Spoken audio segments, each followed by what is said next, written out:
আমাদের শান্তিপূর্ণ অবস্থান ছিল এই শাহবাগ ঘিরে। আমরা এখানেই অবস্থান করছিলাম, পুলিশের আক্রমণের মুখে আমাদের শিক্ষার্থীরা উত্তেজিত হয়, তারাও সামনে এগিয়ে যায়। এখন আমরা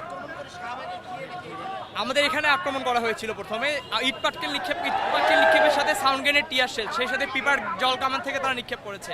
আমরা এটা কখনোই কাম্য করি নাই। আমাদের দাবি এখন বর্তমান পরিস্থিতিতে আমাদের দাবি দেওয়া তো কার কাছে থাকবে? উপদেষ্টার কাছেই তো থাকবে। আমরা তো কোনো অযৌক্তিক আমাদের শান্তিপূর্ণ অবস্থান ছিল এই শাহবাগ ঘিরে। আমরা এখানেই অবস্থান করছিলাম, পুলিশের আক্রমণের মুখে আমাদের শিক্ষার্থীরা উত্তেজিত হয়, তারাও সামনে এগিয়ে যায়। এখন আমাদের এখানে আক্রমণ করা হয়েছিল প্রথমে ইট পাটকেল নিক্ষেপের সাথে সাউন্ড গ্রেনেড, টিয়ার শেল, সেই সাথে পিপার জল কামান থেকে তারা নিক্ষেপ করেছে।